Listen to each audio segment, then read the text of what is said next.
But all that loving, like that shit is not for me. I'm sorry.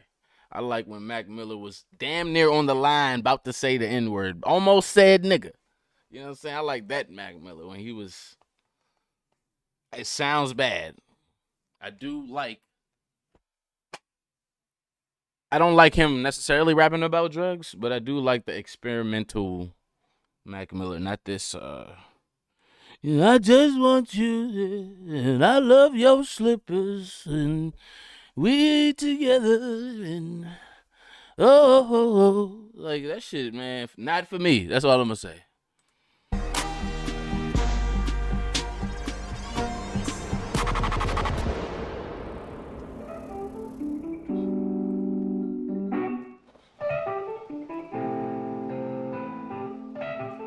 Funny though, because I always get the question of like, you're white. How did you start rapping? And to me, it was never like a weird thing, I guess. I just never really thought about it. Obviously I knew like, yeah, most rappers aren't white, but I wasn't like, should I be doing this? On the other side, I think I get a benefit from being white. I think that white kids Real nigga, man, real nigga. This is why black people fucked with Mac Miller though too. At least he was aware that he benefited from being white. He did not deny his privilege. That's a real W Mac Miller, man. He did not do what most white people do when they have privilege. They deny it. They act like it don't exist. They don't know what the fuck you talking about. This nigga just said it. I benefited from it. Should I be doing this? On the other side, I think I get a benefit from being white. I think that white kids can see me and see themselves like, that could be me. So, I mean, I think that was a huge boost for me. And a guilty thing when I was coming up, like, oh, fuck, am I only here because I'm white? Is that the only reason? Little bit, but not really. Myself that I was more than just a white guy that is lucky because he's white. It happens though, bro. It's a part of the lore, the part of the infatuation, part of the surprise too. As a black person listening to you, I'm like, damn, this motherfucker got that shit. You gotta give him the credit. You can't take nothing from him. That's the main thing with rappers. Rap is about ego and machismo. If you got too many things that people can pick at and take away from you, or use to take away from you, we gonna use it. I don't like to do that all the time, but I'm very critical as a fan. You know what I'm saying? So his whiteness in the beginning when he made the what's it called? Something kids. I just couldn't. That was too spring break. We gonna party over here. Go back home. We on the chill with each other. Like, yo, I just wanna take them. I just wanna let go. I'm like, I'm good. Like the Donald Trump.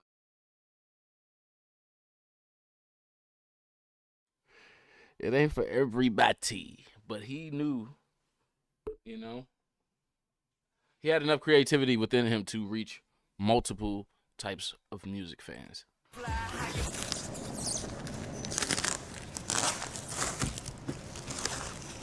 Damn, Mac Miller's super lonely in New York. Nobody lives with him. It's just him and his two cats. Fuck, how old was he when he did this Fader magazine? Was that before the relationship, the Fader documentary? He's joking about being alone. Was this before the breakup?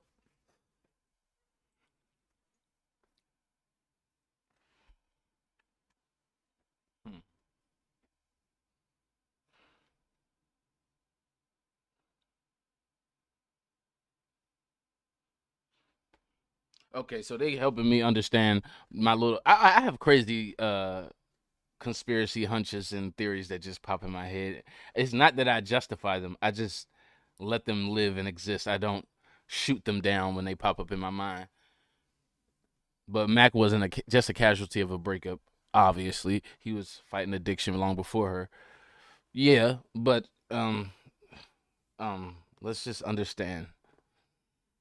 what Ariana is to a introvert, uh, socially awkward nigga that's battling depression and addiction. Like, come on, bro. Like, what are we talking about? And then she broke up with him. Like, what are we talking about?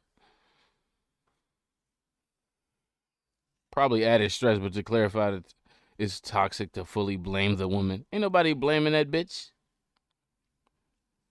Ain't nobody blaming that bitch. All we saying is, it is what it is. It is what it is. Yo, help me title the stream. I mean, it is what it is. Like I said, I'm not blaming her. I just think if he's not like, he don't like cameras. Like, he's not that type of person. Like, he's a very recluse, to himself, shy, introverted person. On top of the fact he's depressed, on top of the fact he has an addiction problem, on top of the fact that he's dating this super famous chick who also broke up with him. I mean, publicly. All his music changed. Like, he's singing, trying to get this bitch back for the rest of his career. You know what I'm saying? Like, that's what it sounded like. See, in my old days, I would hire someone for this, but I'm trying to get real life experiences. Drove my own U-Haul. Everyone's got to grow up sometime.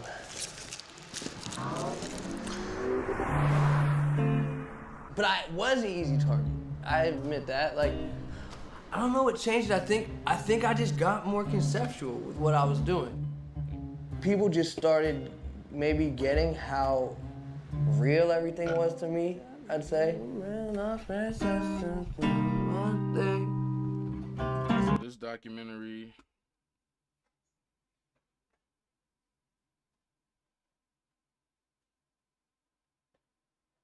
was before they even started dating. Okay.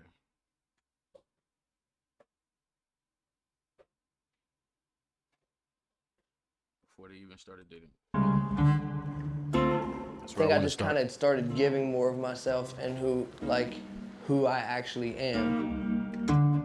Can you give me like a little bit of like reverb?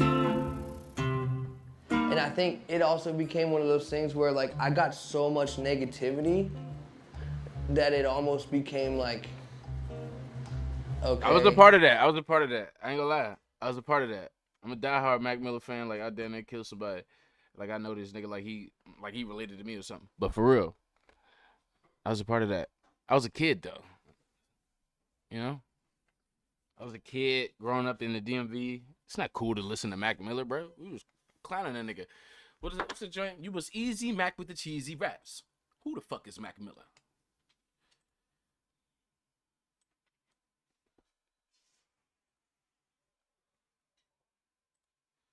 You was easy Mac with the cheesy raps. Who the fuck? Hold on. Oh, damn. I figured it out. Look at Easy Mac. There he is right there. Easy Mac.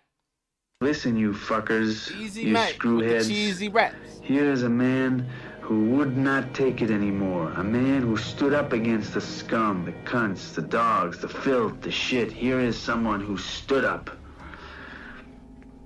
Here is... Easy Mac, yo. Yeah! Y'all hear your boy? Hey, hey, hey, hey, hey, hey, hey. Look at him though. He was banging, cuz. What's the west side up? West side down? What the west side? What the east? What is that? What's Wars like Star Wars, I'm the Emperor. Waiting with patience in this nation, I'm the predator. And if you hating, you'll get served with some metaphors. You in the cypher spitting shit that you said before. Your shit's regular, I've heard it before. I murder it raw. When I spit, you're dropping your jaw. I'm never stopping. I got more options than a quarterback. I'm more than that, I'm dedicated, you just sort of rap. A gram of hates for 25, that's a quarter sack. I got you on the half if you wanna order that. You still killing that shit, chat? I'm not a slave, but you can shop and save if you cop and aid. Watch the Easy Mac with the cheesy raps? Who the fuck is Mac Miller?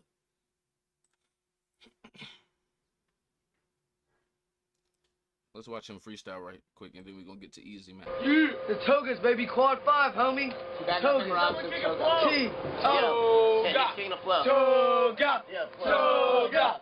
Toga. Stop. Is he gonna background for us? Yeah, Rick, hey, man. Just gonna flow. You ready? Toga. Yeah, In the background, he's Yeah, gonna you ready for this? I can see.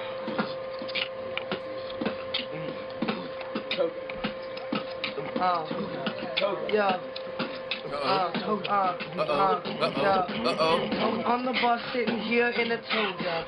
I ain't God, but you can call me Hova. Oh. In the Range Rover, never sober. I don't even know, cause you know I am a flower. A professional freestyle, make you smile. I don't even know, cause my flow is worthwhile. I got style, I hypnotize mind. I pull out the 9 and I place it in your spine. Every time it's a dime, every time that I rhyme. I spit a few lines and I act like it's a crime. Put me away, take me to jail, never fail to tell the tale if you want to hear me go. That's right. Little baby Mac Miller, huh? We gonna watch this one later, chat.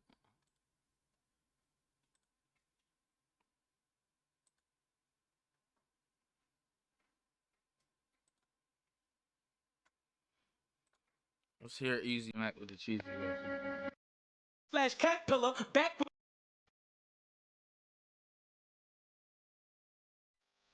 Since y'all don't believe me, since y'all think I'm hating on Mac Miller.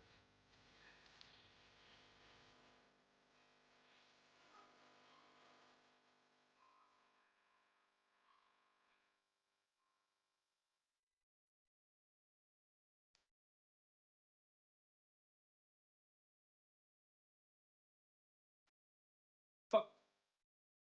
Name says. Ask. It's what I'll do to Mac Miller. Lick sir. Like his casket in it. Oh, you Mac Miller. You home. Bitch. Fix the black fixed. Beastie boy. Since you can't match a killer with that rhythm.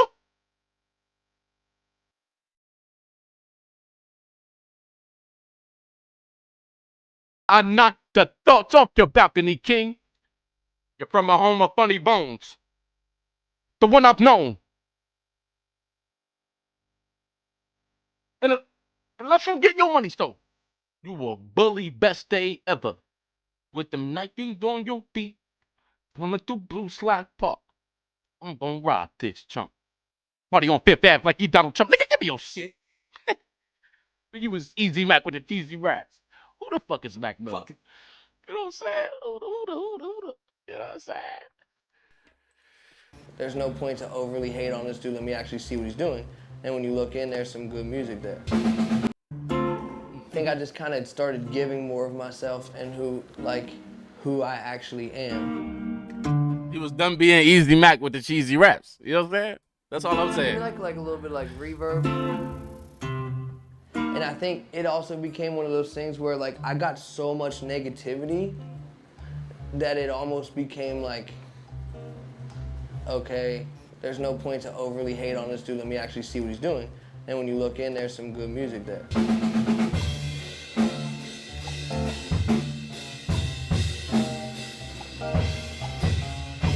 You know what's wild is that I always have respect for my peers.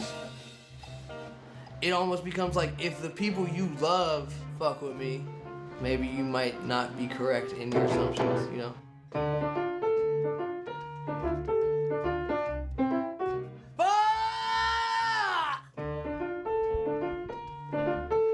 James Brown? I probably should have woke up, went to work, but I didn't. I probably should have saved a little money, I didn't. Probably shouldn't be high every day, but I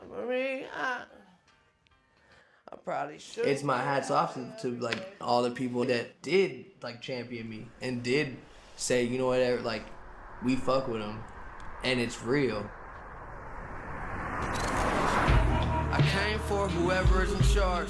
Just go and get yourself a weapon and a guard. They need some coffee I think for me, I just wanted to get as far away from home as I could. Like I went out there, I started recording Macadelic, and I just loved the environment, and I was like, I'm staying. Certain energy out there that's beautiful and unmatched anywhere else. So I think Talk about LA? Yep, Los Angeles? Okay. far away from home as I could. Like certain energy out there that's beautiful and unmatched anywhere else. So I think I just, I caught the vibes, like, look at my motherfucking bathroom, and just wanted to ride it out and see where it went. Let's look at him before he went to, before all of this, because this is moving very fast. This nigga's already talking about LA. Hold up.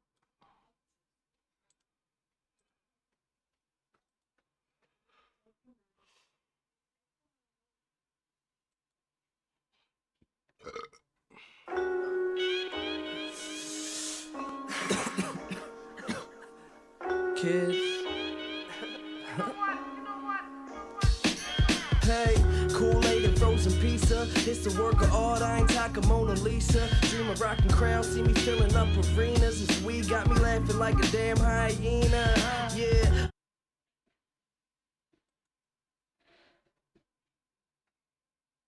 I'm probably gonna. It becomes toxic. Depending how you look at it. But it's really just something within myself. Places I could never imagine. Yo, come this way!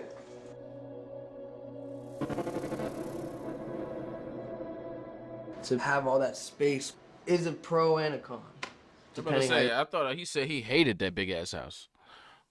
Look at it. But it's really just something within myself. That was the thing that initially that I liked for a while. But that's more dangerous than actually LA is just kind of just sitting there by myself all the time. It becomes like toxic.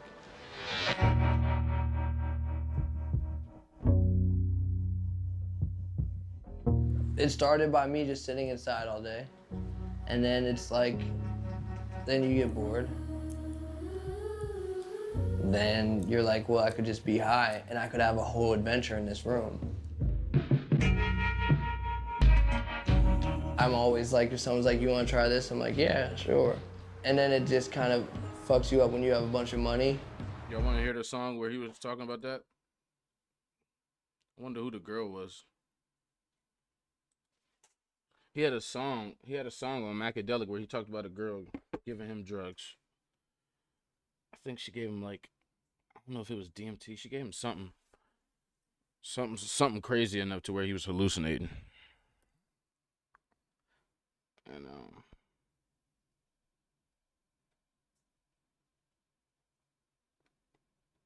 he said, "What the fuck she had me taking? If this kill me, I'ma come back haunt her every single day."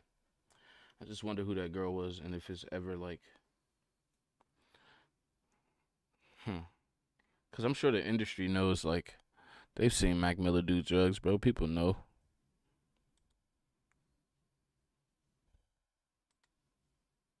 Because, you try a drug, you like it, then you can buy a lot of it, So, I went through about everything.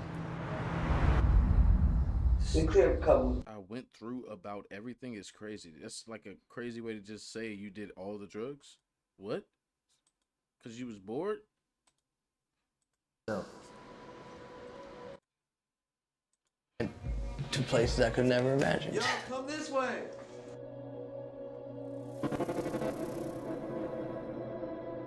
To have all that space is a pro and a con, depending how you look at it. But it's really just something within myself. That was the thing that initially that I liked for a while. But that's more dangerous than actually. Yeah, it's a story where he was saying he met a random girl on a smoke break who said she had weed, but when he got to her place, she slipped him something way heavier and sent him into outer space. Sounds like a DMT or LSD.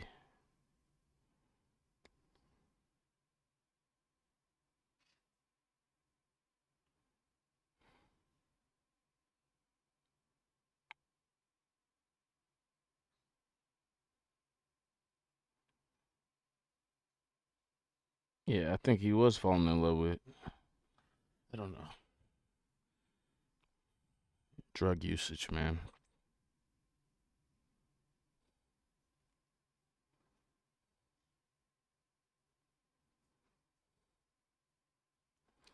Mac has just dropped Blue Slide Park. It went #1 independently, but the critics absolutely trashed it.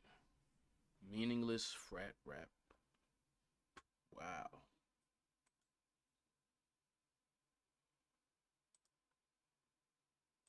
I don't think I heard Blue Slide Park though. And I was, like I said, I was a kid, so.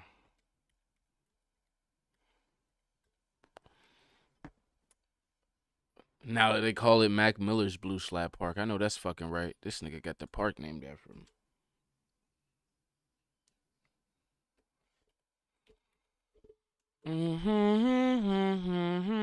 Oh, I see. I remember this album. Yeah. Yeah, it's a few songs I did. No. Blue Slide Park. It's Blue Slide Park, man. It's fucking Blue Slide Park. Hey, I got these Ray-Ban shades, kinda look like something landing with rock. It seems like now I got a couple bags whenever I shop. Louis shoes, polo socks, some name brand dumb shit. Logo never make a man, but I'm still blowing thousands on it. No clue what I'm calling my album. Fans be at my band screaming, calling me Malcolm. Never knew the outcome, be this much cash now. Bank account looking like a George Young stash house. Young and acting out, the topics that I rap about. Be varying from politics to bitches pulling asses out. That's exactly how I do this as a rapper. I'm nothing in her mouth, you tongue kissing her after. Daughter's moms kinda want me neuter, but they. I was about to say, like, the critics, I mean, they was not, I don't know. The reality is he did get deeper, though. He went deeper after that. Like, Macadelic was almost deeper than this shit. You know what I'm saying? Like, this is like, I made it music. You know what I'm saying?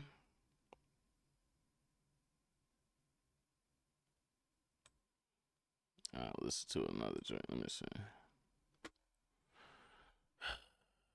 Freak Park Market. Let me see. This was that album, huh?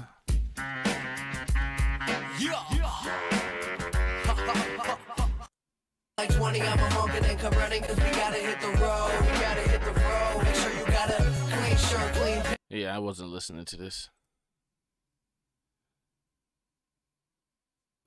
It sounds like the critics helped him get better.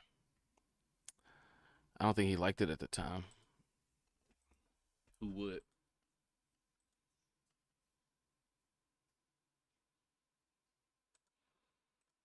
LA is just kind of just sitting there by myself all the time, you know.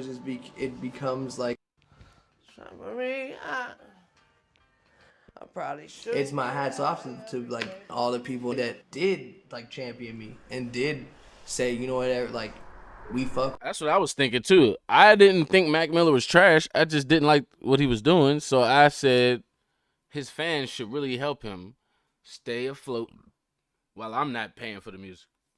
I mean, maybe one day he'll make music that I'll pay for. Maybe one day he'll make music for other people than just the people who like Blue Slide Park. With him. No And shade. It's real. I came for whoever is in charge. Just go and get yourself a weapon and a guard. They need some coffee every. I think for me, I just wanted to get as far away from home as I could. It was like I went out there, I started recording Macadelic, and I just loved the environment, and I was like, I'm staying. Certain energy out there that's beautiful and unmatched anywhere else. So I think I just, you know, I caught the vibes, you know, like, look at my motherfucking bathroom. And just wanted to ride it out and see where it went. And it went to places I could never imagine. Yo, come this way.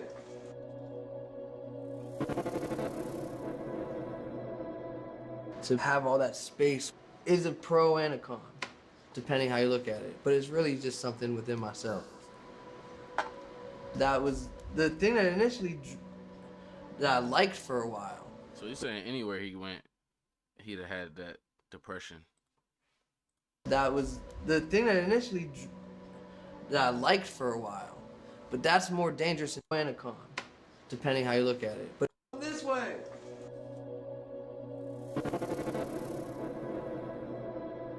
To have all that space is a pro and a con, depending how you look at it. But it's really just something within myself. It's really just something within myself. Like he's basically saying, I could have do something of that space more positive, but it's something within me that space was just probably bad for him. That was the thing that initially that I liked for a while, but that's more dangerous than actually LA is just kind of just sitting there by myself all the time. You know, it becomes like toxic.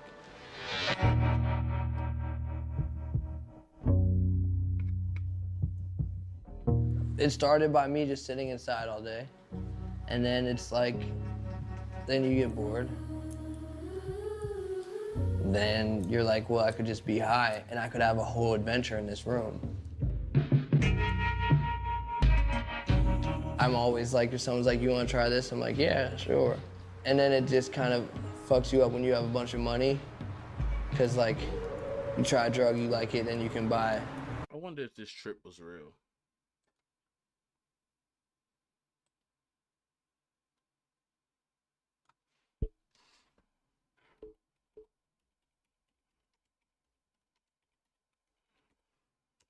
Like, I'm sure he was talking about pills when he says take your vitamins. But like, was this trip right? Like, was this real? Well, take your vitamins. Well, I was on my way to meet up with this woman that I met. Hold on. I was on my way to meet up with this woman that I met the other day while I was on my break to smoke a cigarette.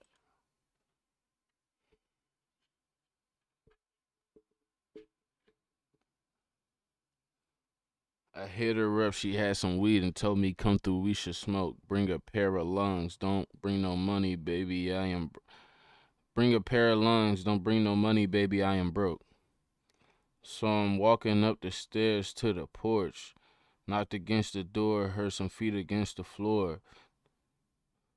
The door, it opened up and it was her. She told me, hurry, come right in. Leave your shoes by the front cause we just put new carpets in. She asked me about my day and sat me down. Told me we should have some fun, there ain't nobody around. She got this crazy pill the other day when she was on her way to work. Told me it would fix my problems. It would make my problems go away and fix the hurt that I had. Well, that don't sound bad down the hatch.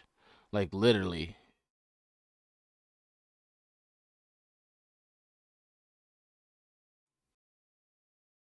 He literally told you, verbally and musically, that if somebody just gives it to him, he's going to take it. That's so crazy. Down the hatch. Kind of nervous, just relax, she says, rubbing on my back. Then he says, I ain't really into drugs, but fuck it, I'm going to take a trip and I'm going to love it. Then he says, I don't know what happened to me. As soon as it hit me, I was fucking free. It took me to somewhere off the map. I don't think I'll ever find my way back. Very sad.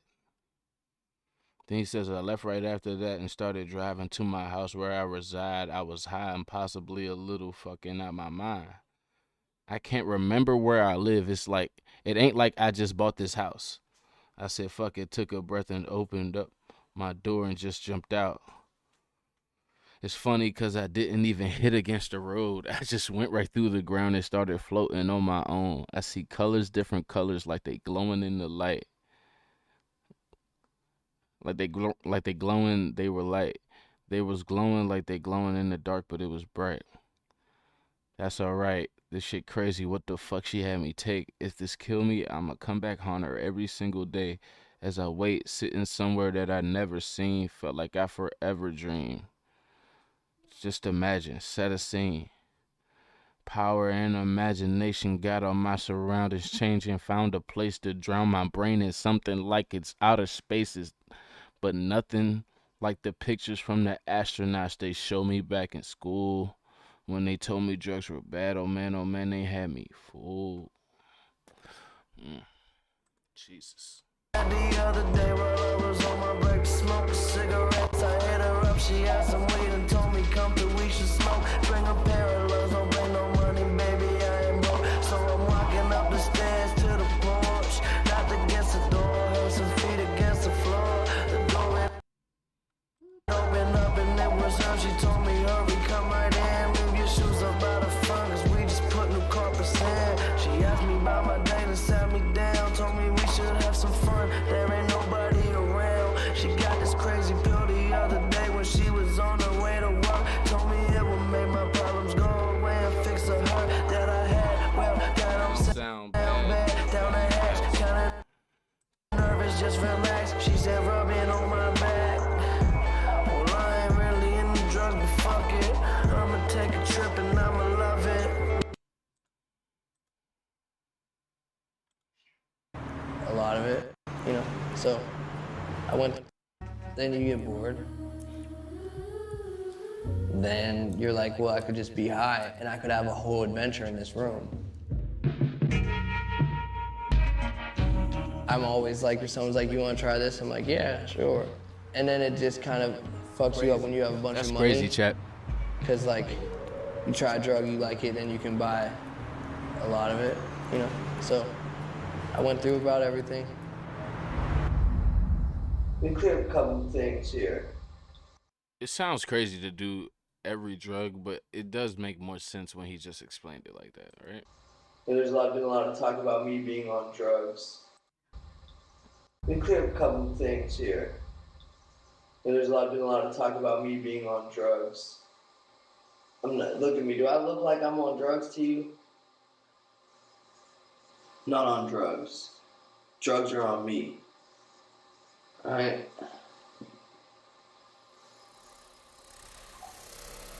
That was a fucking quote.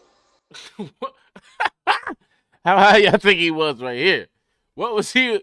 What was the back oil?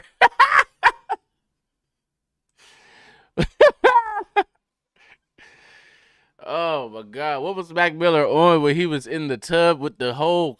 Oh, this nigga got a whole outfit on. I'm sure he got pants on. This nigga's in the tub, fully dressed, bucket hat and shades, and said, "The drugs is on me." That's a fucking quote. It remind me of the Dave Chappelle interview now. I gotta pull it up. Y'all know I gotta pull it up. Because I fuck with Mac Miller, so I gotta pull it up.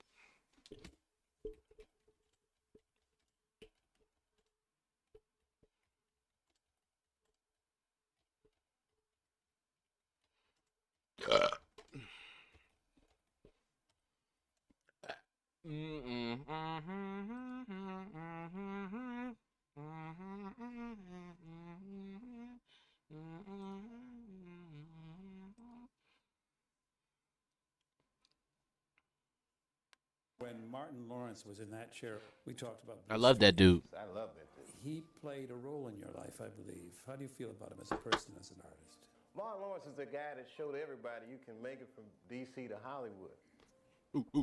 And I had a personal stake in his success. Every time he did something, it made me feel inspired and really good. And he was always real nice to me. He'd sit me down. What's going on with you, We baby? talk about comedy. What? We talk about comedy, whatever.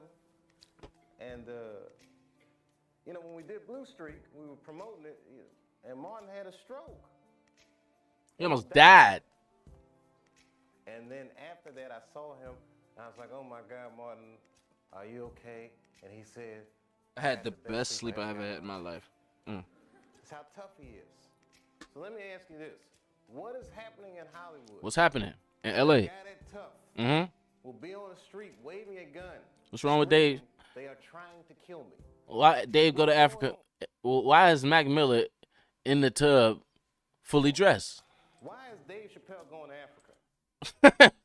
Why is Mac Miller in the tub, fully dressed? Why does Mariah Carey make a $100 million deal and take her clothes off on TRL? This don't happen. A weak person cannot get to sit here and where Mac Miller got to. of people talking to you. So what is happening? Nobody knows. Nobody knows. The worst thing to call somebody is crazy. It's dismissive. Yeah. This nigga was zooted. That was the quote. At one point, I'm not, look at me. Do I look like I'm on drugs? So I went through about everything. We clear up a couple of things here. There's been a lot of talk about me being on drugs. I'm not, look at me. Do I look like I'm on drugs to you? Not on drugs. Drugs are on me. Alright?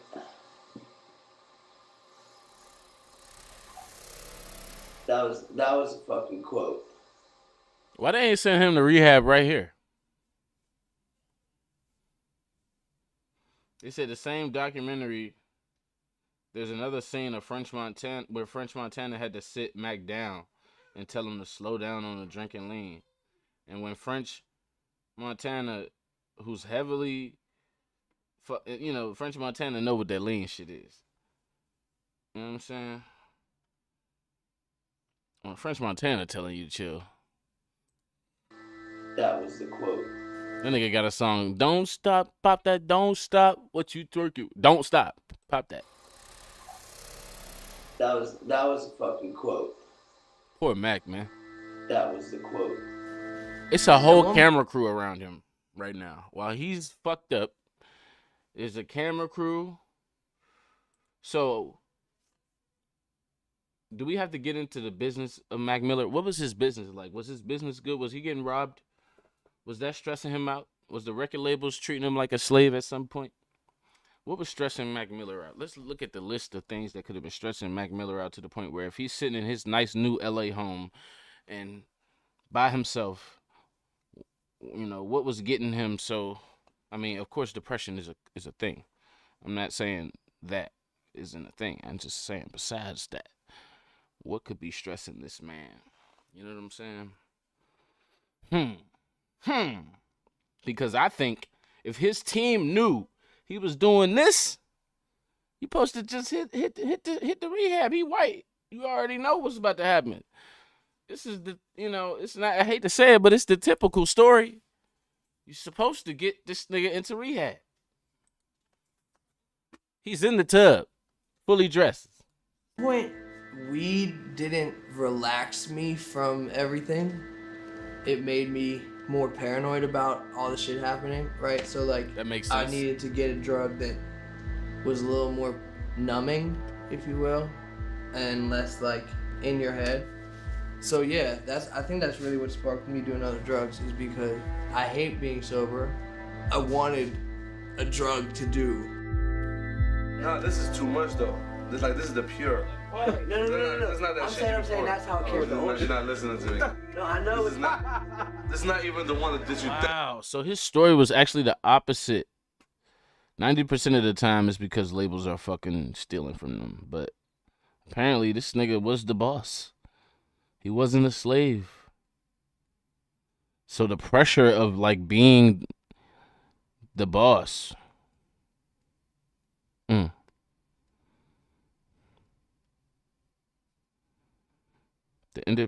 He started the indie label. Started an indie label in Pittsburgh, Rostrum Records. When his debut, Blue Slide Park, dropped in 2011, it became the first independently distributed debut album to hit #1 on Billboard 200 since 1995. He was keeping a massive cut of his money from day one. By 2014, he had so much leverage that he signed a massive $10 million deal with Warner Brothers Records.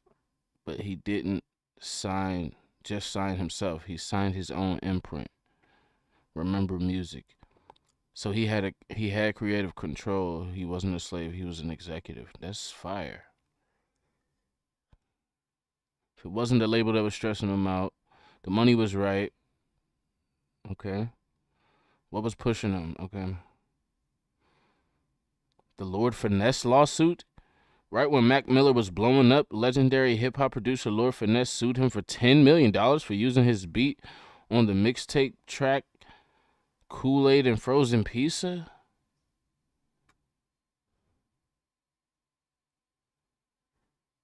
Damn, he just wanted to pay homage to a 90s legend, and suddenly he was facing a $10 million federal lawsuit that threatens to bankrupt him. That was incredibly stressful. Okay. Hold on. So, when was this? Is there footage of him around the time when he was being sued? If so, send me the link, bro.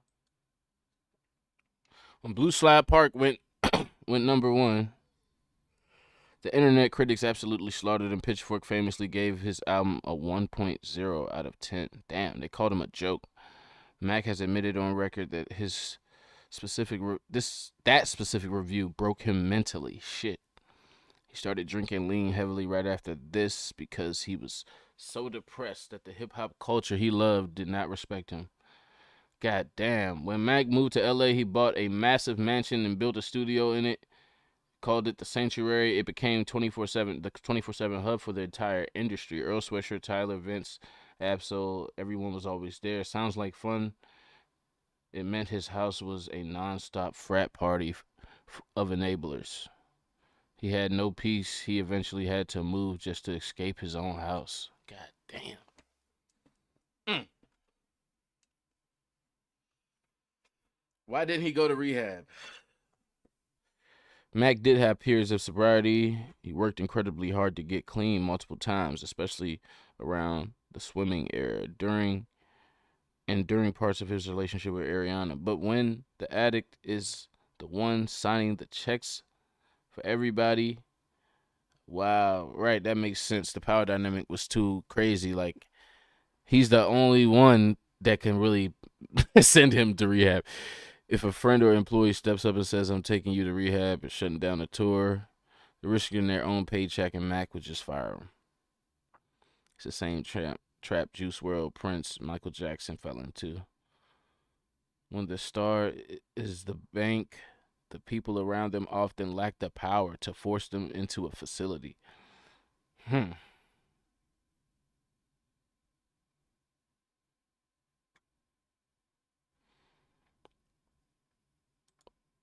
We're gonna pivot to the Sanctuary era after this, but I need some more links.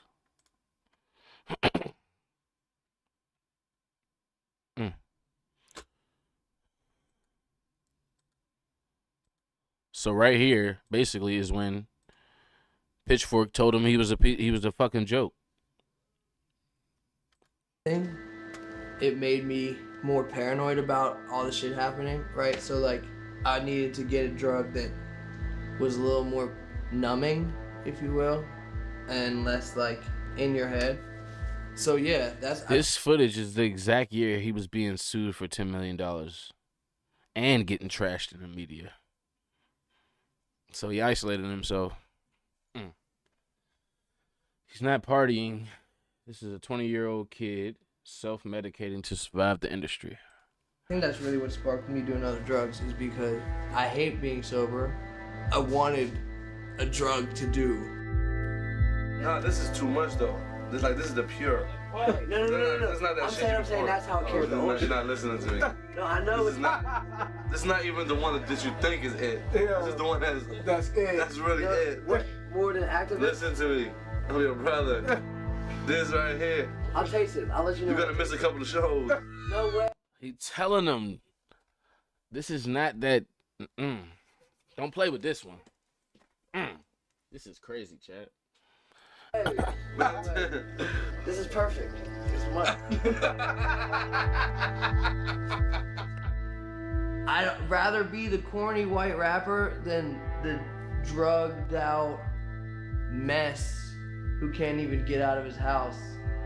Overdosing is just not cool. There's no legendary romance. You don't go down in history because you overdosed. You just die.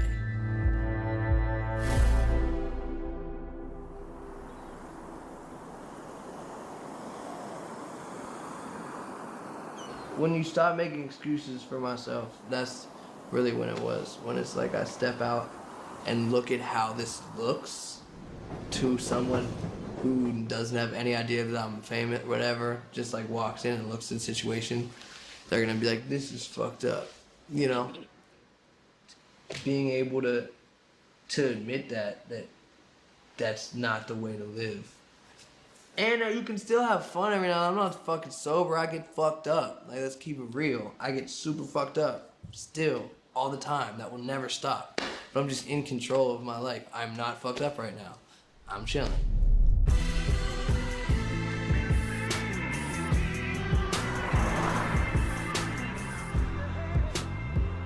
I spent a lot of time in Pittsburgh towards around the finishing the album, just like hanging out with my friends that I grew up with and everyone, and going out and drinking and being around people I've known for a long time. And that just feels nice. It's great to drive around without GPS. It's great to fucking know where to go to get anything at any time. It's great to go back to places you ran around as a kid, as an adult. I don't know, man, if there's no better thing than having your hometown love you. I think they love me, I hope they do. I love them.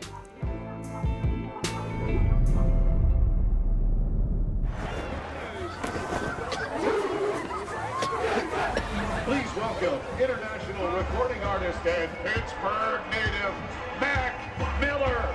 Steelers Nation, wave those terrible towels.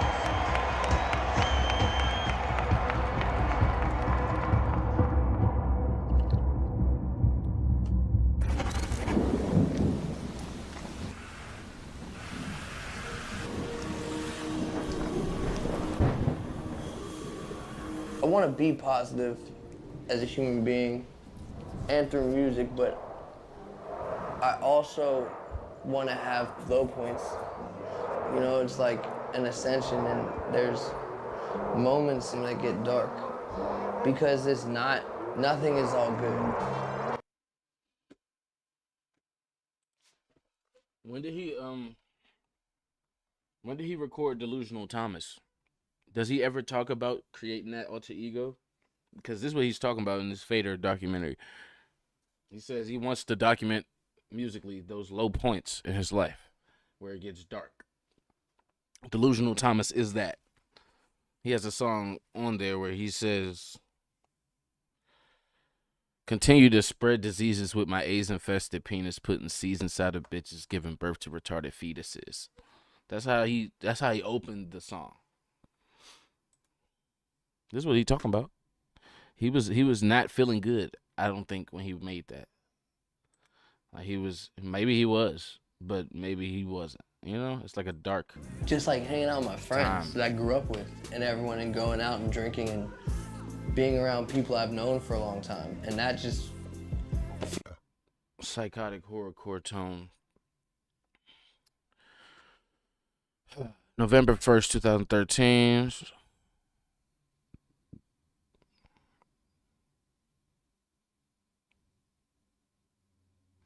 Oh no, so we're moving ahead. All right, let me stay back where we at there. That feels nice. It feels great, especially when you're being sued for $10 million. I would fucking cry. Just knowing I was being sued for $10 million, I would cry again. Every time I think about it, I would just cry. It's great to drive. Especially when it's like you looked up to this person and now they're suing you. Trying to take everything you have. Around without GPS.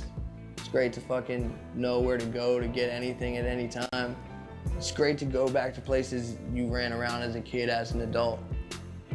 I don't know, man, if there's no better thing than having your hometown love you. I think they love me, I hope they do. I love them.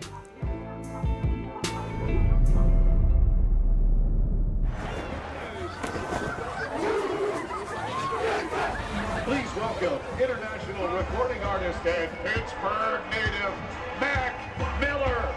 Steelers Nation, wave those terrible towels.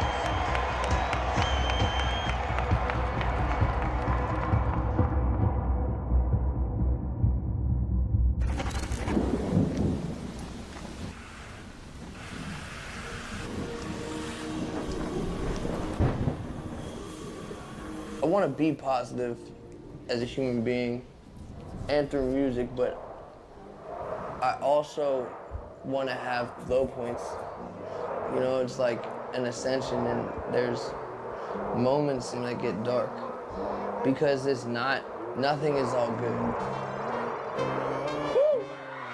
Pittsburgh, are you ready? I got a little bit of money filling my pockets. Roll around like I run and shit. I got a system filled up with toxins. I've been broken hearted, now it's fuck that bitch. Getting how to deal with my. Are these albums that I have in the cut all highly drug-induced albums? Definitely. My bad, bro. I never. Are they great? Titled Definitely. Help me. You know, I'm not gonna take anything away. Yo, I want to hear those albums so bad. You ready? I got a little bit of money filling my pockets. Roll around like I run and shit. I got a system filled up with toxins. I've been broken hearted, now it's fuck that bitch. Getting how to deal with my. Are these albums that I have in the cut all highly drug-induced albums? Definitely. Are they great? Definitely.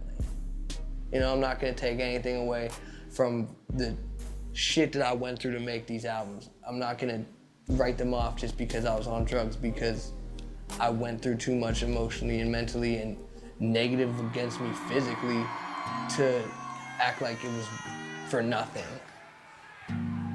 That's real shit, chat. I went all over performing, right?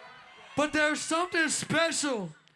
There's something that's the most important. There's something that's my favorite thing in the motherfucking world to perform in Pittsburgh, you feel me?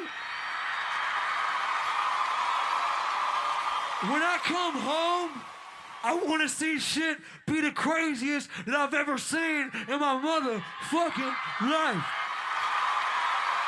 Yeah, my Was he sober air, chat? rapper, yeah. That's what I am. I'm out here. When I come home, I want to see shit be the craziest that I've ever seen in my motherfucking life. Yeah, am I a real rapper? Yeah. That's what I am. I'm out here. I completely have confidence in my ability. I'm not tripping on having to overflex for anything. I have accomplishments and they speak for themselves. And I have music and it speaks for itself. Man, I must be a real rapper. Let's go! I'm at the top of my game. Need to be rude, but being new, we're not one in the same. I'm eating no food and fucking no bitch, cause you was a lame. Pittsburgh, where I live, just turn little kid. God, damn my life changed. I'm at the top of my game. I'm at the top of my game. Scoreboard. Scoreboard, I'm at the top of my game. Scoreboard.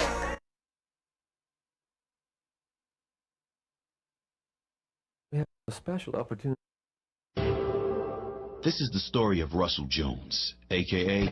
Old Dirty Bastard. A member of rap's famed Wu-Tang Clan. I'm the loudmouth in the Wu-Tang. I'm the one that got that big mouth. Yeah. Throughout his long career, Dirty has always been one of rap's most colorful figures. People love to be around Dirty. Dirty loves to have a good time. Dirty loves to be under the spotlight. So when you see what you see what you get, what you get, what you see is what you get, what you see.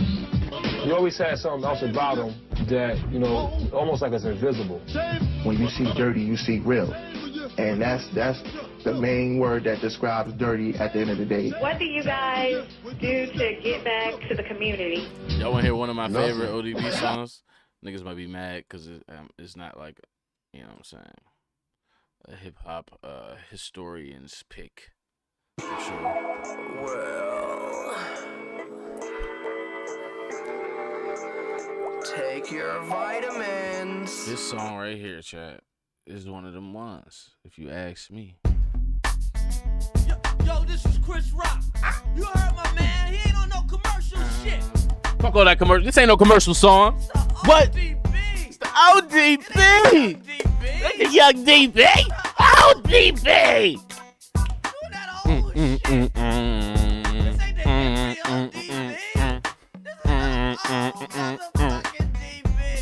What? I'm Chris Rock. I'm chilling with the ODB. So I'm in the wrong place at the wrong motherfucking time with the wrong motherfucking man. The ODB, baby. Oh all y'all niggas Wanna- talking about commercial song. song. This ain't no commercial song. Straight up, nigga. What? Y'all niggas can't fuck with me. All y'all niggas loving me. Mr. Courageous ODB. Need to recognize he's a PIMP. You need to recognize. You need to recognize. Shut the fuck up. You need to I bring a recognize. motherfucking ruckus. You need to recognize. Punk ass niggas. Nah, I'm just fucking with y'all. Who get drunk at night till the early morn? Tap dances at the party like it's going on. No. Bitches and niggas laying around, scoping each other down. I'm taking pictures at y'all at the fucking lounge. Man, niggas was getting drunk at the bar. Doing mo at bars. Rowdy outside, I ain't signing shit. Duck low, bitch. I take your microphone. You party bitches falling online with your fat ass thinking Behind. You don't know who the fuck What? is here. Yeah. I backsmack your Yes, ass, make persevere. Cause You you love ain't knocking at your door. I dedicate that to your source. Cause this.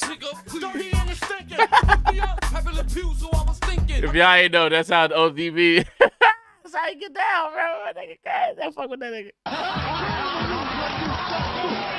What do you guys do to get back to the community? Nothing.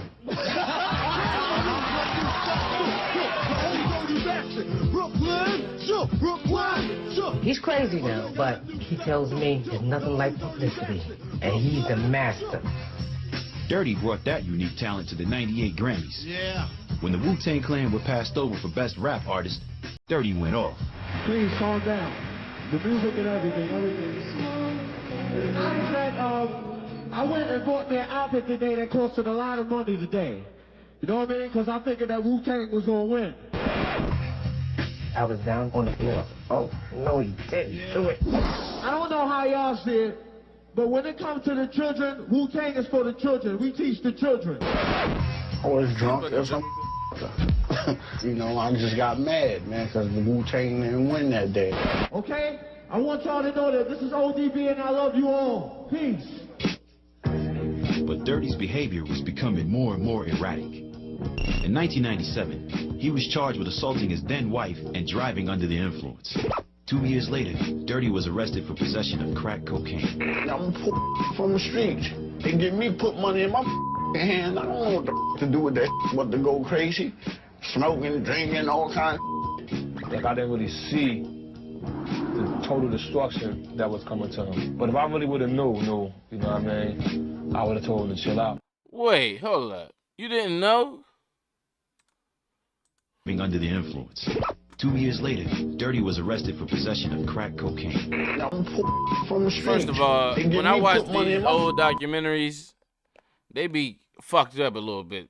The people who be making these documentaries, the hosts be a little asshole-ish the way they discussing the person that they doing this doc on. And also, they love talking about prison first. Crime, prison, the person's failures when they lost their job. They don't start with, he was a child. This is where his mom came from, where his dad came from. They don't never start like that. So, also, RZA just said, I just watched RZA say, if he had a knew, what does that mean? Knew. If he really knew the destruction that ODB was bringing to himself, he would have told him to chill. What? I feel like that was some bullshit. I ain't gonna lie to you. That might have been some bullshit, chat. Cause what? If I knew, this ODB. hand. I don't know what to do with that but to go crazy. Smoking, drinking, all kinds of Like, I didn't really see the total destruction that was coming to him. This is the old DB. Not the new DB, not the young DB, the old DB. But if I really would have knew, you know what I mean, I would have told him to chill out. Dirty was sentenced to 3 years probation and forced to enter a drug treatment center. But in October 2000, Dirty... That's when he put that song out, y'all.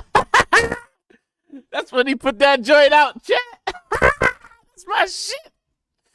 Took off. A warrant was issued for his arrest. Would have known. He broke out? I would have told him to chill out. Dirty was sentenced to 3 years probation and forced to enter a drug treatment center. But in October 2000, Dirty took off.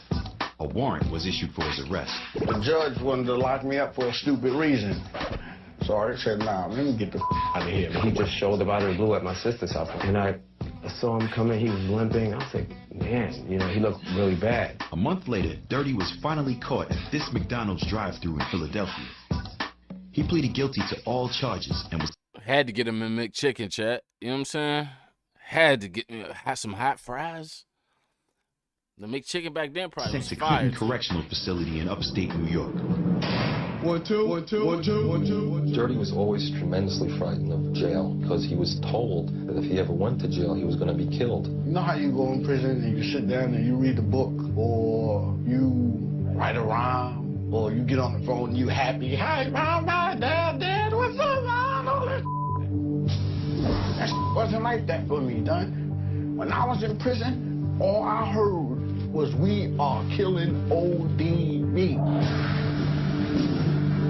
He was assaulted numerous times in jail. He had his leg broken. He was hit with a telephone. I used to argue with like 20 inmates at a time. I see you in the yard.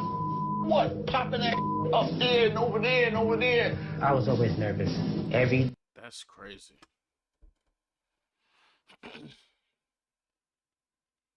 Yeah, these directors do not be caring about the human being. They only care about the spectacle. His name is Russell Jones. The kid from Brooklyn with a family who loved him. Yeah, they fast forward right to the mugshots and the prison beds and the drugs, the erratic behavior.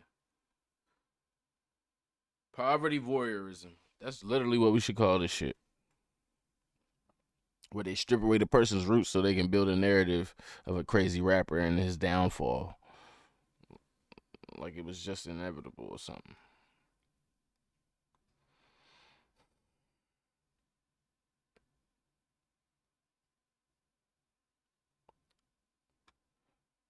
Hold on. ODB told RZA he was dying? According to Sophia Chang. Alright. All of these bullet points you just gave me, I need a link to that shit, man. Come on, bruh. But his manager told... Hold on, what? The former manager of ODB told RZA... Said RZA stood up in front of hundreds of people at ODB's funeral and gave a eulogy where he admitted he ignored the warnings. RZA stated, I will take part of the blame because Dirty said to me, yo, I'm dying, and I didn't pay attention. I just kind of thought, oh, that's just Dirty, you know? Day that he called, I said, you're still here? He said, I don't think I'm gonna make it another day. I said, but you're still here. It was deep in there, man. I didn't eat for months, man, because I was so scared in there. Dirty also felt abandoned by his Wu-Tang family. Nobody that was there for me when I was in prison. Nobody. I have to go see him sometimes. I ain't go see him many times, but I put my time in, you know what I mean, to go see him, drove up. Wu-Tang don't ever front on me when I'm in prison no more. Word, man. You mean front on ODB? I'm the that made this. I established this. I once told him, you know, when you fall, you're going to see who's there for you. But my was going to be there for ODB. Hold on.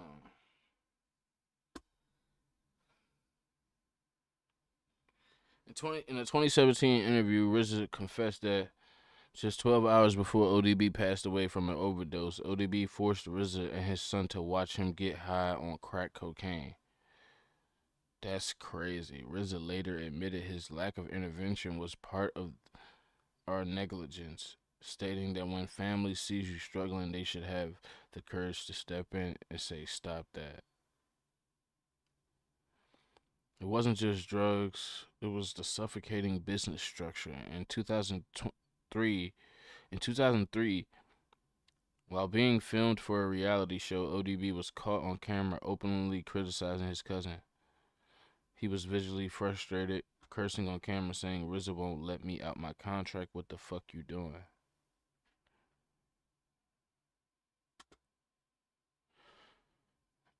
When RZA says if he had known, it sounds like survivor's guilt mixed with legacy protection. It's easier to say he hid it from me than to admit the brutal truth. They saw the red flags with the business of Wu-Tang. The tours, the contracts, the empire was moving too fast to hit the brakes for one man's mental health. They excused his severe depression and trauma as him just playing the old dirty bastard character.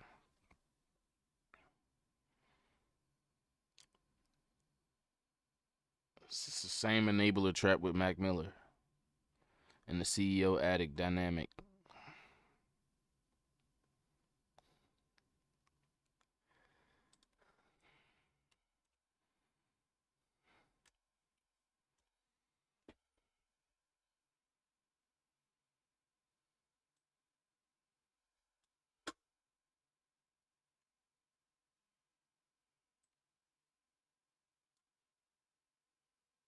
You said ODB asked me to break him out of jail. Tell me that story.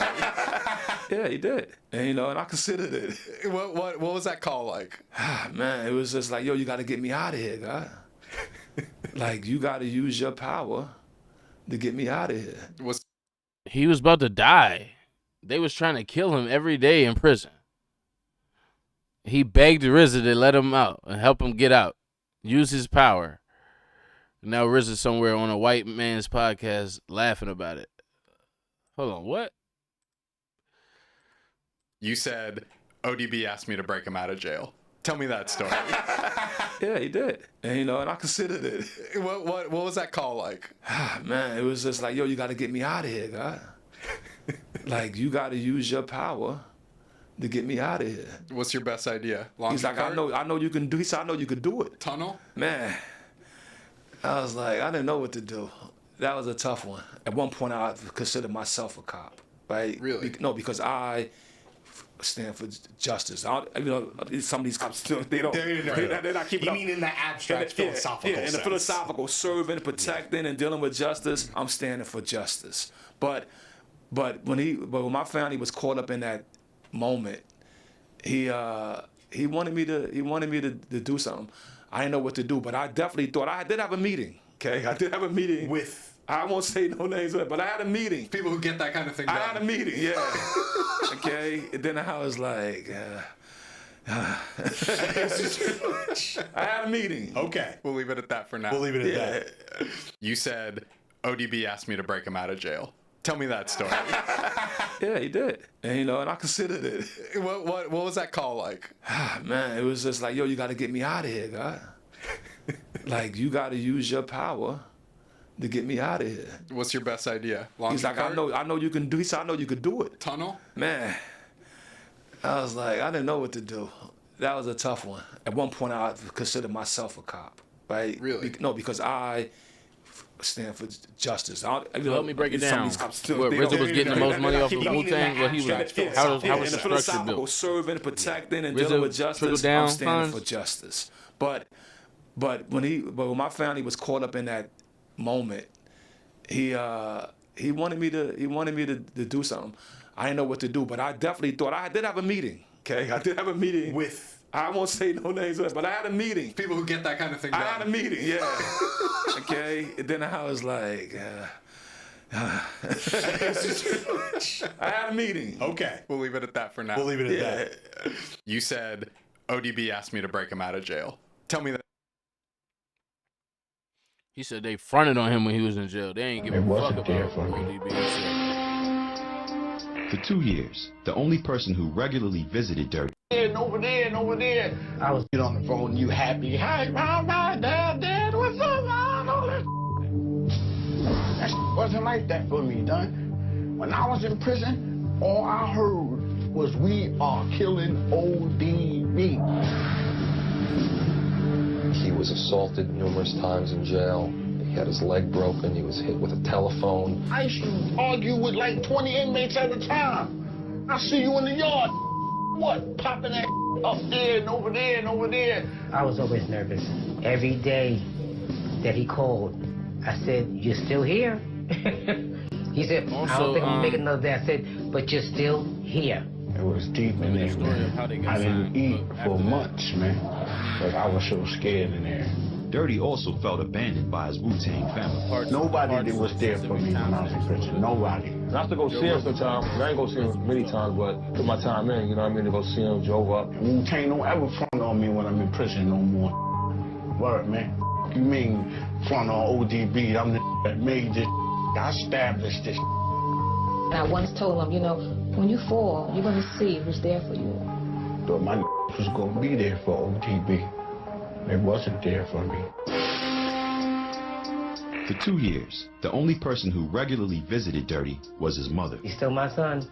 I never give up. Never give up on him. Never. And everything's going to be okay this time. Look, I love my mom, it's okay? But old dirty bastard is on his own, man. It's very hard to convince him that he was wrong. But I think day by day he's learning. I'm just waiting to see what's going to happen when he comes out.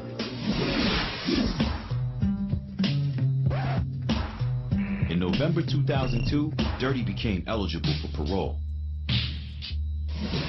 Come on, Jared.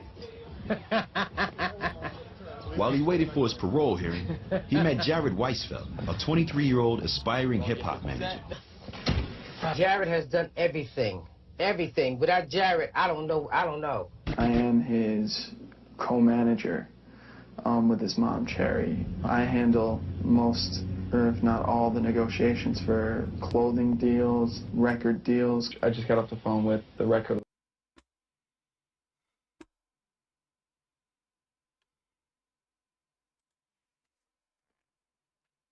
Was Jared a good person?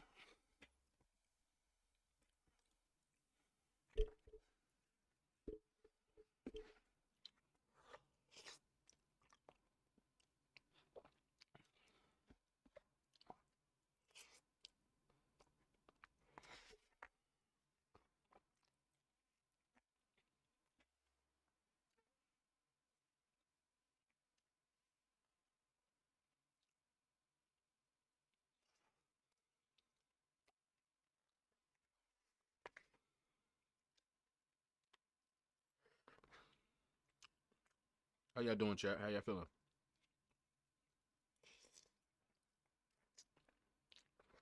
We rocking? We rocking out there?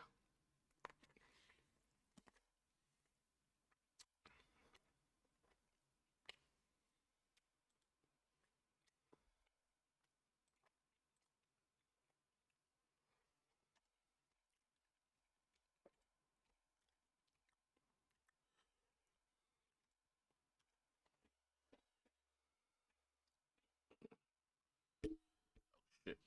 That was almost bad, chat.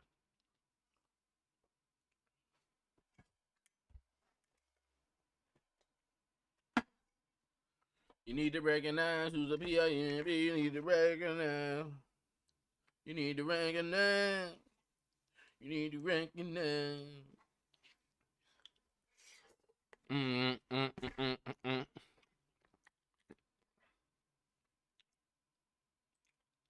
Damn.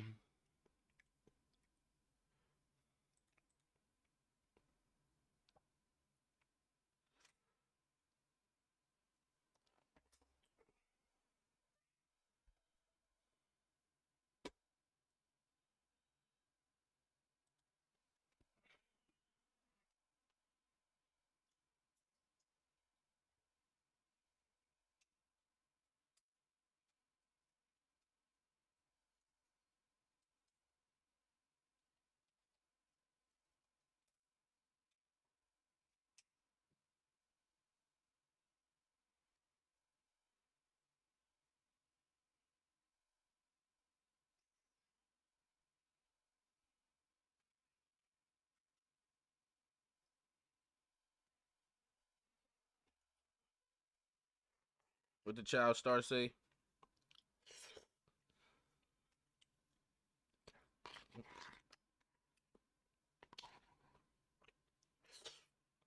Cody something.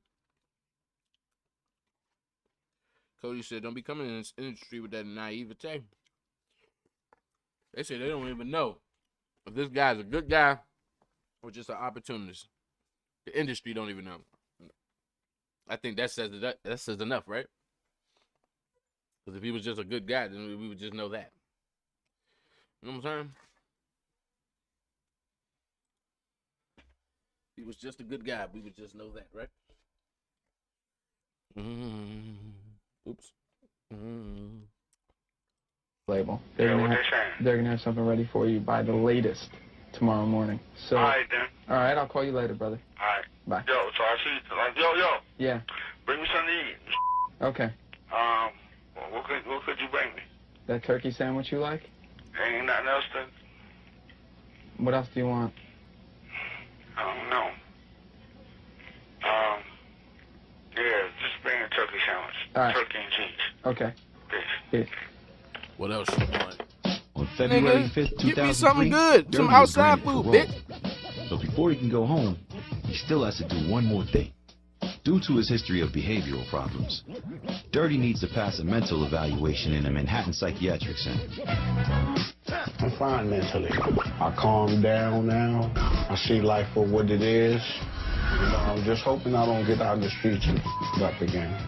3 weeks into his evaluation, hospital officials still don't think Dirty is fit to re-enter society. Yeah, it's gonna take another month. She said probably. But she didn't tell me that. What she told you? She don't have a date. They just look for some feedback from you because they're trying to get you out of there. They're trying to release you as soon as possible. That's what she told me. All right, then. Okay, sweetheart. Okay. Love you. All right, I love you too. Okay, bye-bye. But then it happens. After almost 2.5 years in custody, ODB finally gets a release date, May 1st. Today is Thursday the 1st. Happy birthday! Dirty mother. Everything's just beginning now for us. I only got one problem, and that's that parole. This is my last chance. If I mess up again, I'm dead. Period. Dirt McGirt. Yo, Jay-Z, what's up? ODB wanted to come in. They'll say, what's up, Snoop? What's up, Eminem? You know what I'm saying? 50 Cent, ODB, let me in. After more than 2 years in prison, ODB, one of rap's most controversial figures, is coming home. I don't know what to expect, man, when I go outside, man. You know, I'm just going to, walk my groove, man. I can't wait. Matter of fact, I'm not even going to go to bed. I'm not going to sleep. 11 a.m. Dirty's family and close friends gather at Cherry's house in Brooklyn. They're on their way to the Manhattan Psychiatric Center to pick up Dirty. Hear that? That means we're coming. See, Dirt Dog. Dirt Dog. Don't allow him to do anything that he's not supposed to do. Ask for a drink, the answer is no. No. Drugs, the answer is no. No. But this is last chance. You slip away from us now. They said that RZA said that ODB didn't even understand what they was doing with these cameras around fully at the time. The whole time he was on parole. Jared Westfield, the white dude that I told you, he wasn't even a seasoned hip-hop executive. He was actually just a 22-year-old production assistant for VH1. And while ODB was serving time in prison in the early 2000s, Jared managed to pitch and sell a reality show about the rapper. He somehow convinced ODB to make him his manager.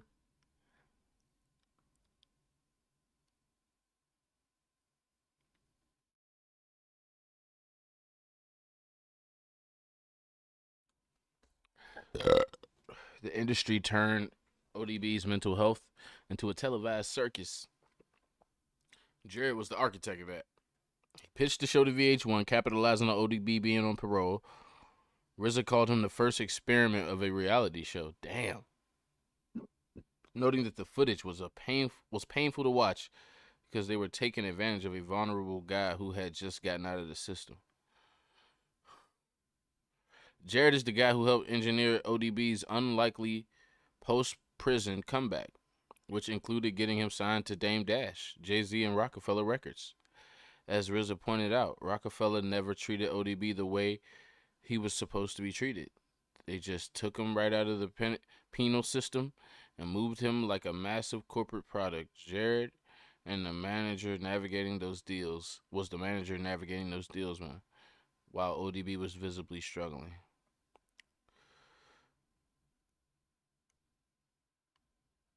When ODB died from an overdose in 2004, Jared did not just walk away quietly. He ended up in a legal dispute with ODB's widow over remaining assets of the estate. He fought the family. He publicly blasted her, claiming she sold the rights to his album for peanuts. He accused her of keeping that money instead of sharing it with ODB's children, who weren't hers.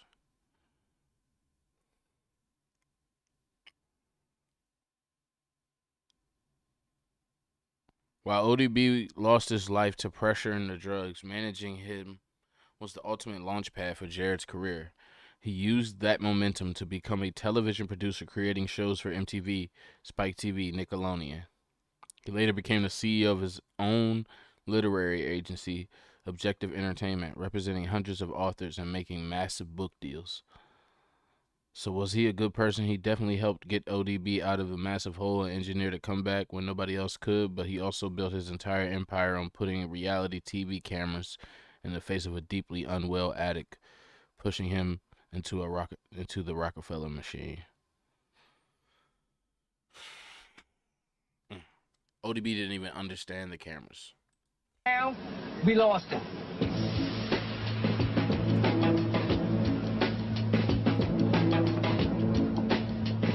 Outside the Psych Center waits Damon Dash, CEO of one of rap's biggest labels, Roc-A-Fella Records. Even though Dirty's been away from the rap game, Damon couldn't wait to sign him. He's about to be a member of a new family. So, of course, his family should be there for him when he comes out. I mean, that's what the purpose of having a family is. Checking ODB out. All right. This is it. He's coming home. Dirty's free. Peace. Peace, kid. Let's move on. When he put feet on solid ground, he realized he was free, then bring everything else on. Damon Dash. Hey, Damon. What's up, man? Hold on. Ain't nothing, man. Like I told him, I said, the day you walk out, we gonna jam.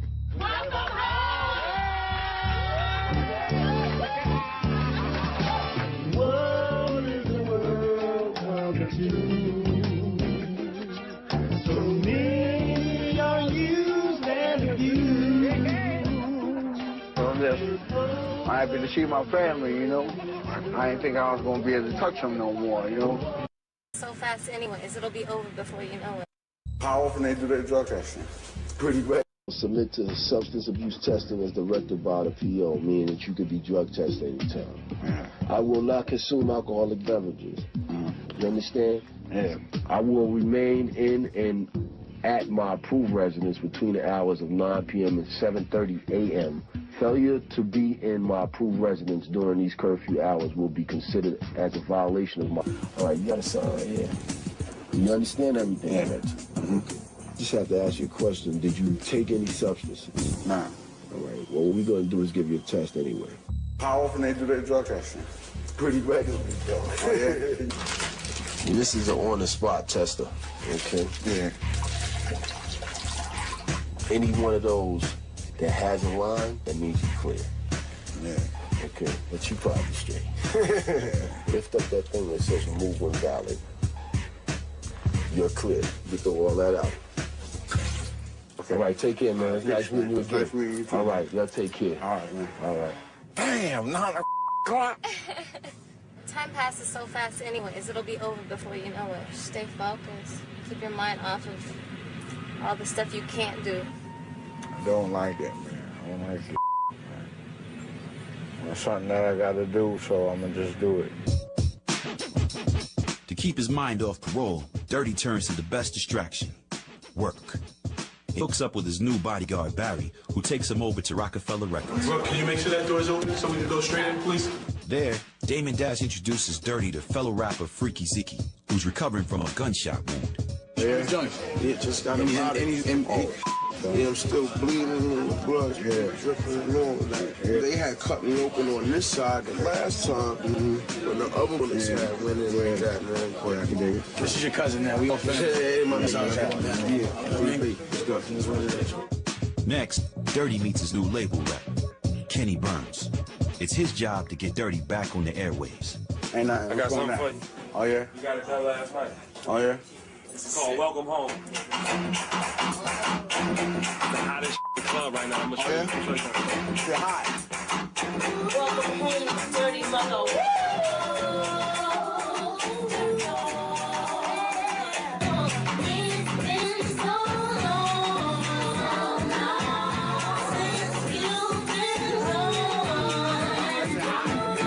The day before I got the track, I put Nicole Ray in the studio. She knocked it out in 45 minutes, and it happened. I just like to, I want you to take it. I want you to take it over the weekend, right? Whatever, and then Monday we dump it. Tuesday I'm mixing it, it'll be on the radio. We wanted something to be on the radio the very next day. We didn't want to waste any time. You like that? Yeah, that's hot. Are you crazy? This like this is the kind of that gotta come into my way. Because that's hot. Wait a minute. Is he the guy who said? Oh.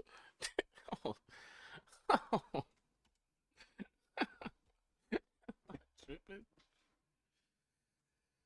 Oh, that was him, huh? My name Dirt Dog.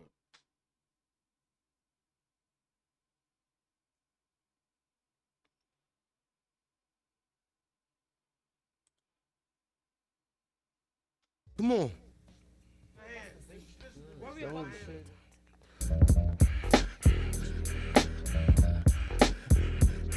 Don't right there. I throw your hands in the air. To my out there. Throw your guns in the air. Let me give you so dirt, dog. Let me hear you go dirt, dog. Let me hear you go. I've been branded, no dope short-handed. This is why the dirt dog landed, and I expanded from the help of the RZA that commanded. I'm a project, love project. The boss. Not the fucking clean version, bro. Yeah, man, or whatever. Like some of the rhymes, I know you've been writing crazy since you was down. I've been doing a little something. You know, I'm doing my thing. Fucking looking over his shoulder, protecting his life, protecting his neck, making sure his legs working and shit while he was locked up. He wasn't writing raps. I sit down and kick it to you. Some of the rhymes, I know you've been writing crazy since you was down. I've been doing a little something. You know, I'm doing my thing. I sit down and kick it to you. All right, yo, peace, man.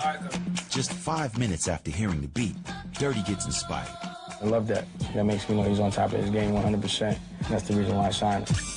Yeah. It's been a while since Dirty worked on a rhyme, and it shows. I put my hands up the skirt. It's been 2 years since I flirt. Just need a bitch.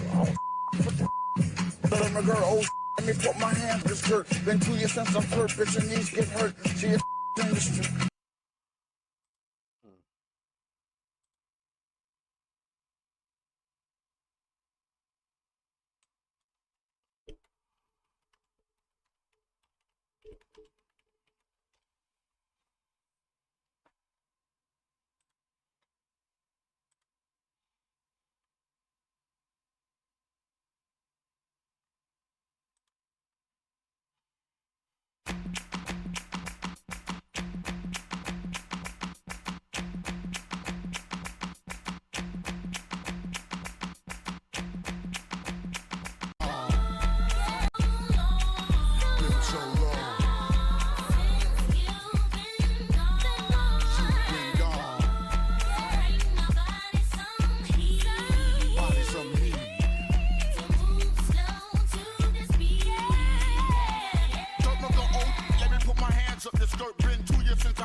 drugs in the streets, think in seats. Holla at me, tweet, that's what. Can't listen to ODB clean versions.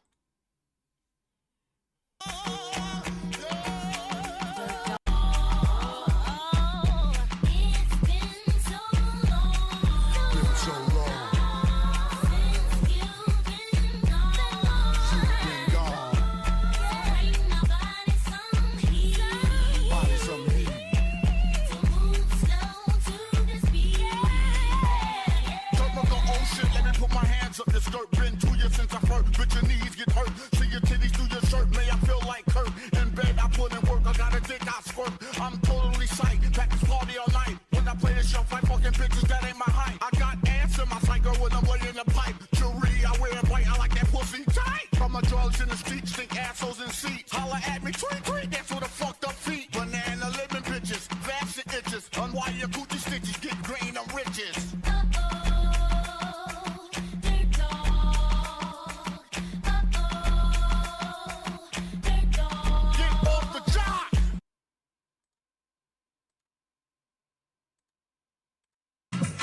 She get to the search, man. I got squirt. Man, what the is going on with my mind? You're not breathing. You're trying to. Somebody choking me. Cut that down for a second. With business out of the way, it's time for Dirty to have some fun. The afro, just make it look more like looking like an afro. You know what I mean? Don't come down on it too much. He brings his new look to a birthday party for his manager, Jared. Dirty's arranged a surprise gift. Hey, yo, Jared, could you come here for a second? Yeah. For you, Jared. Jared, what's wrong? Come on in. I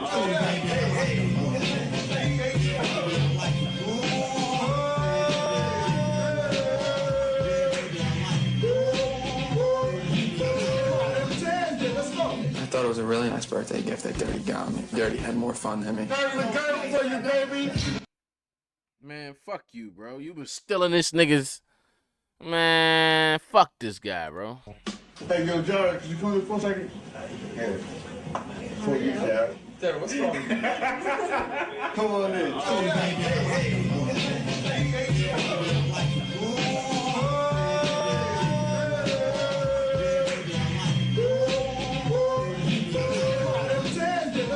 I thought it was a really nice birthday gift that Dirty got me. Dirty had more fun than me. There's a girl for you, baby. It's no surprise Dirty's eye begins to wander. And before long, Raquel's on her way out.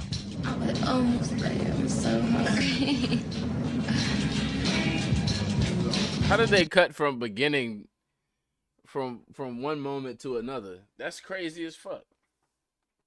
That's not they just framing this shit however they want to. That was before. How they go from after to before? And then he told us they out. Hold on, what? I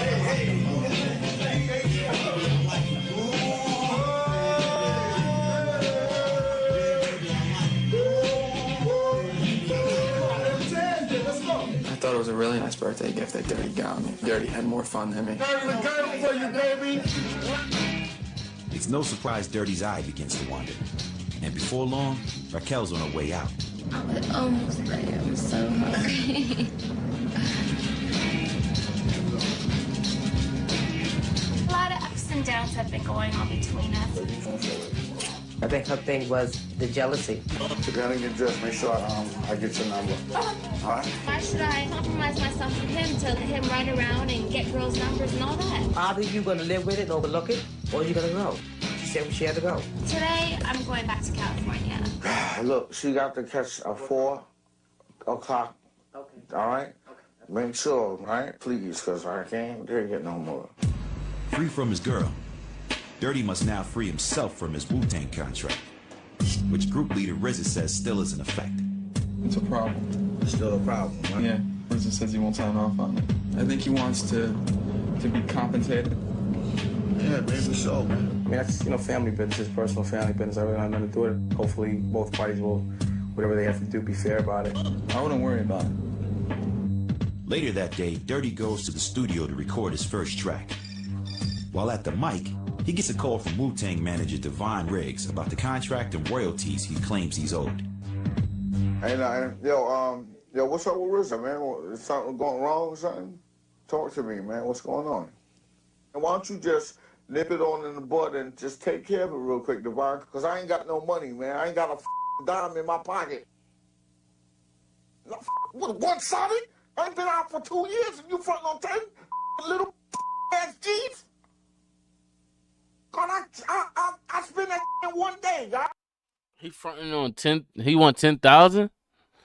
RZA want 10,000. And why don't you just... This nigga just got out of jail, and RZA want him to pay him 10,000 before he free him out his contract. He think he just... Did RZA think he just got money from Roc-A-Fella? Because why RZA want him to pay him 10,000 and knowing this nigga just left jail yesterday, basically? Nip it on in the bud and just take care of it real quick, Devon, because I ain't got no money, man. I ain't got a dime in my pocket. No, what, one-sided? I ain't been out for 2 years and you frontin' on 10 little ass G's? God, I spent that in 1 day, God. You know what I'm saying? Hello? Hung up on him? Do this track, man. Get the out of here. For the first time in 2.5 years, Dirty's back on the mic. This time, it won't be easy. Only thing I'm worried Fuck about VH1, is bro. can he still be ODB without the Man, things shit. he needed in the past? I've never been sober, but it's just, you know, now I'm on parole. I got to be sober, man. You ain't getting me back in that. And he just thinks that his genius comes from drugs, and, you know, that's not the case. He doesn't realize how talented he is.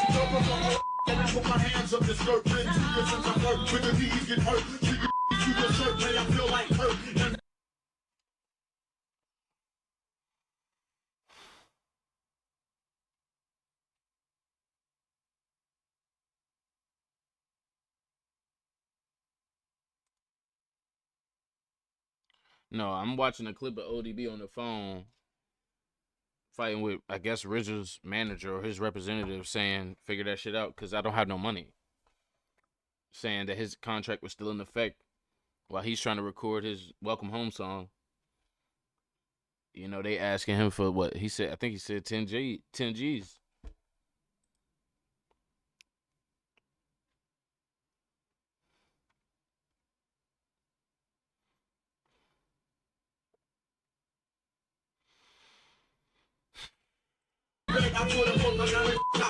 He's a worker. He's not playing. He wants to work. I think this is going to give him some real confidence, you know, and he'll see that he doesn't have to be high to be great. You know what I'm saying? So it's a good thing, man. But the thing is, he faced it. I did not.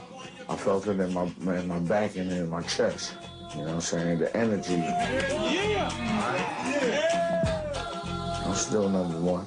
Dirt in the dirt.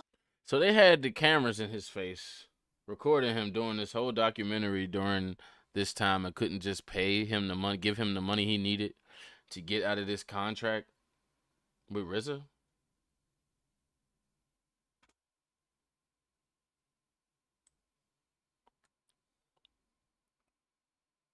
Media covers your story will be built from the ground up. King, dominate. He's a motherfucker, the only motherfucker Jason Lee.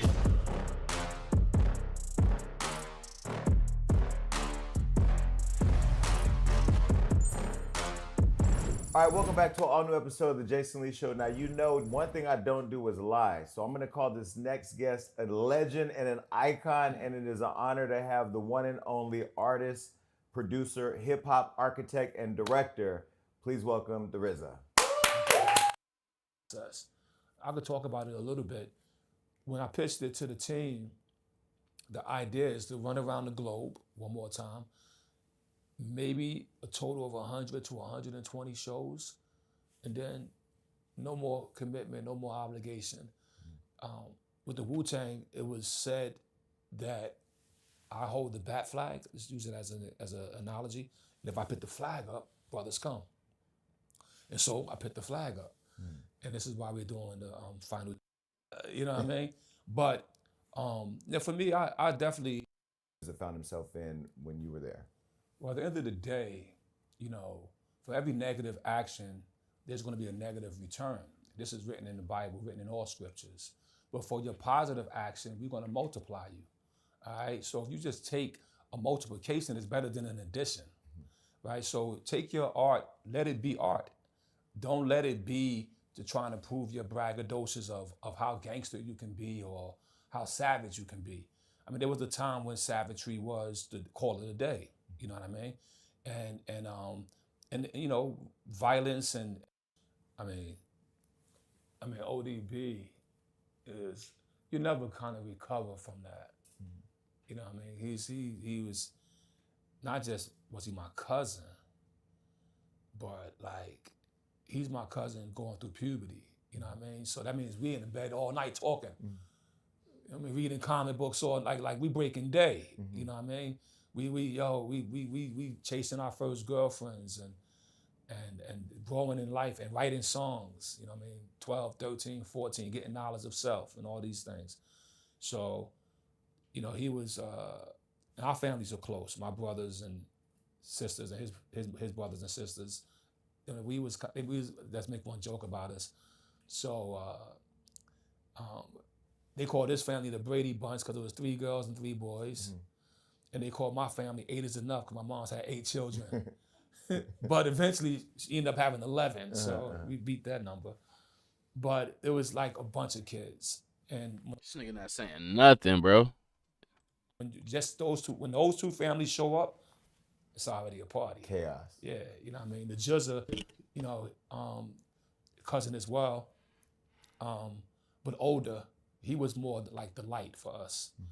But losing ODB, you know, physically, yes, you don't recover from that. But I would say spiritually and mentally, like he's always here. Actually, Jason, in my new film, I mean, it's Jumpler. Yeah. The character is named. Let me stop talking about ODB. After ODB. Okay. You know what I mean? So, and the other character, his cousin, is named Ramsey. So ODB's older brother name is Ramsey. He's the first one to have a pair of turntables in our family. So is this your way of keeping his legacy alive? Yeah, keeping the family engaged. And it was funny. The funniest part in the movie for me is when the dudes pull up, right? And they're going through the hood, they're terrorizing some of the brothers, and they see this kid and they say, "Hey, anybody seen that new calls itself Unique?" And the kid he's asking is ODB's son. I put him in the movie just for that one word, for that one scene and shit. But see, that's the artistic vision that you have. That first of all, I didn't even know. I watched the movie, by the way. You have a sick mind. He has a sick mind. You and Quentin, both of you, it's lots of blood and gore. The one spoon of chocolate, correct? 1 spoon of chocolate, yes. We're gonna talk about that. I want to get into that because there's so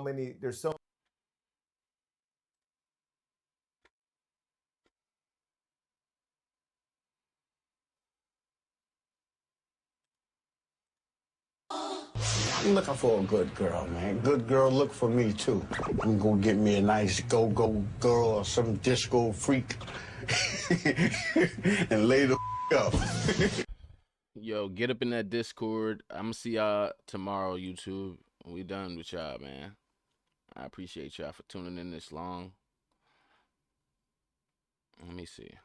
I should have retitled it. I'm gonna retitle it now.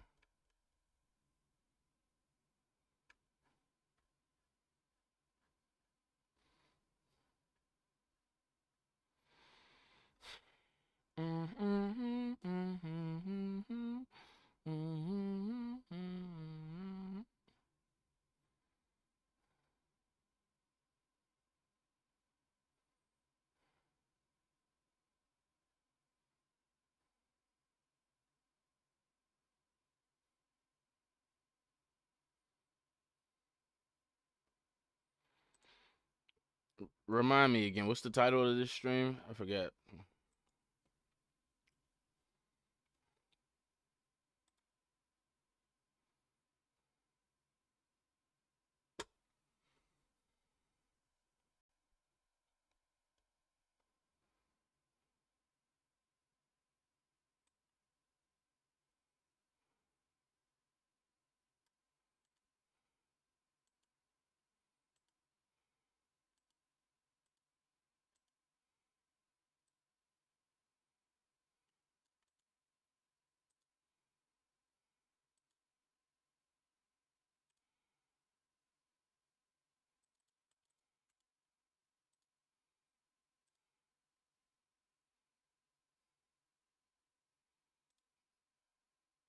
Yeah, and then we need a description.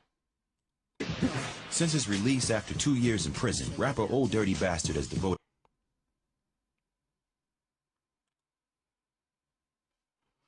The world is so small till it ain't. I'm building up a wall till it breaks. I just want to ball, maybe dunk, but I never been tall. Don't try this at home. Nobody told me being rich was so lonely. Nobody know me. Oh well. It's hard to complain from this 5-star hotel.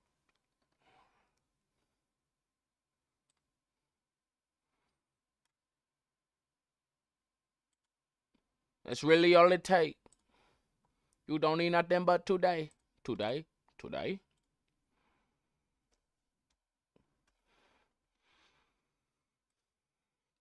Night, YouTube. Peace out. Dooskies. Get your ass on kick if you want to see the real, nigga. Get your ass on kick.